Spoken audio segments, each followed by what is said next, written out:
One really great way that you can take your videos to the next level is by upgrading your audio. Now, this is something that doesn't have to be super overly complicated. So if you're thinking to yourself, no, I don't want to do that. I don't want more things to think about as I'm filming. It's already hard enough on my filming day. Let me show you a super simple way that you can upgrade your audio easily.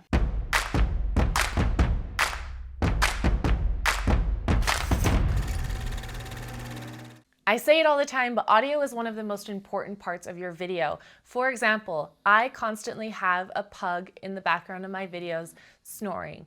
And although I know it's not the greatest thing to have in my video, I think it's really cute, and honestly, I don't have any other option because she absolutely will not let me film these videos without her being in the same room as me. Luckily, I did convince her to go over there. Her bed's upside down. She doesn't care.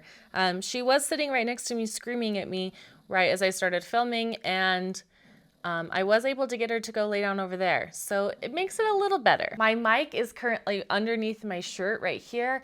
It's a lavalier mic, so it's super isolated. So you might hear some pug noises, but it's not going to be as loud as it is for me because of the way that I have the mic set up. Basically, the thing I want you to think about is that if you have the option to have a really great video with crappy audio or an okay video with really great audio, I would say go with the okay video, but the really great audio. People will be way more forgiving of a kind of difficult to watch video as opposed to a difficult to hear video. If I can't hear you, if your audience can't hear you, they're probably going to click off because it's incredibly frustrating to not be able to understand what people are saying. The first thing that I would say is that you want redundancy. You want multiple ways that you are recording your audio. It's not super common that we actually have to use our backup audio sources, but it does happen. I have 2 cameras and a lav mic. This one is the one that I'm going to most likely be using for the video. This camera here does not have an additional mic on it, and you can hear it's really far away, it's super echoey, it doesn't sound really great. This camera, however, does have a nicer, bigger mic on the top of it, so if I ever do need to go to a backup audio, this is the one that I'm going to use. There's a lot of tricks that I can do in Premiere to make it seamless so that if I do have to go to that backup mic, you wouldn't ever know. The next thing I would say to upgrade your audio is have somebody monitor for you. It's not always an option, right? It's like 7 o'clock in the morning. This is the only time I could do these videos. Allie's off doing stuff for our business. She's not available to be here to help me film, so I gotta do it myself. I don't have somebody monitoring my audio. To be quite honest, I'm taking a risk. I could get into the edit and find out that a lot of these don't sound very good. Luckily, I've done this quite a few times, so I do have some ways to combat that. So hopefully it doesn't happen, but it's happened and it sucks because you have to, reshoot all of these videos. So having somebody monitor your audio, letting you know when you're bumping, when you're hitting, when sometimes the transmitters just do weird things. They make weird sounds. It's too close to a computer or a phone or something like that, and it's making like a high-pitched screaming whistle noise. Things do happen, and having somebody monitor your audio is one of the very best ways to make sure that you get the best audio you possibly can. The next thing I would say is that you record your audio separate from your video. This is the setup that we have. We use the H6. It has 4 different channels that you can use. You're able to adjust the volume. So for example, let's say I turn it up too high. Oh, that sounds really, really bad. I also have like really bad morning voice. I'm sorry. I was at a concert last night. This is the level that I like to keep it at. It gives, do you hear that pug squeak? It gives, oh my gosh, Lilo, you're so loud.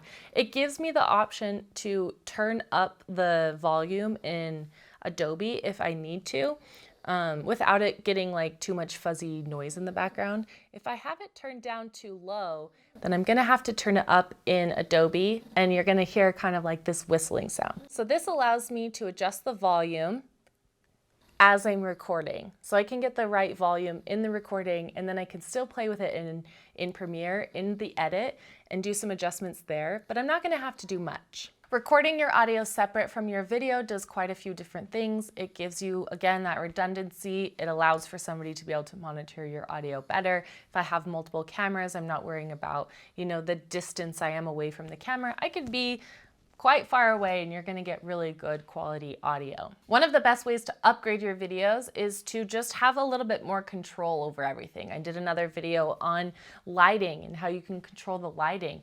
The thing about creating great content, well, not great content, but beautiful content, right? Because you can have great content and it can be ugly. But about creating beautiful content is about just being in control of all of the different elements. It's about adjusting the settings on the camera, adjusting your lighting, turning off your overhead lights and creating the light yourself. It's about controlling the audio and making sure that you're getting the best option for you. And it doesn't have to be overly complicated. I know I was having a conversation with a guy the other day and he was like, I absolutely will not record my audio separate from my video. I think it was just like intimidating sounding, right? And I was like, if you just try it, I promise you it's not that hard. And when you give it to the editor is going to have a lot more control over it as well. The editor will most likely thank you if you give them redundant audio. I've had people give me footage before that had really bad audio and I have to tell them, like, look, there's some things that I can do to make this sound better, but if it was just recorded poorly, it's not going to sound very good. Like, there's just only so much that you can really do with audio. So having your camera recording, having a camera with a nicer mic recording the audio, and then giving the editor also a really high quality, separate audio track that you recorded is going to make your editor very, very happy. Or if you are the editor, it's going to make yourself very, very happy. So consider recording your audio separate from your video. I know it can sound a little intimidating or a little scary, or it's like, oh, it's just one more thing for me to think about. I gotta hit record on this, now I gotta hit record on this. It's worth it, I promise. Just give it a chance and it will make your videos better. The last thing I would say is back to that idea of control.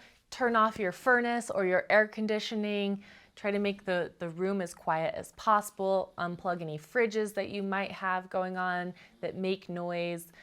You can also put carpeted rooms are really great. If you have like hardwood floors, cover them in blankets, put some blankets in the corners of your rooms so you're not having that echoey bounce. Play around with it and pay attention as you're watching certain videos. If you're like, yep, that sounds really bad. Do you scroll? Do you watch? Are you willing to watch? What are you willing to watch that has bad audio? Play around with some of your different options. Make sure that you subscribe. You like this video, we are your video allies. You've got this, we've got your back, and we cannot wait to see and hear what kind of content you create.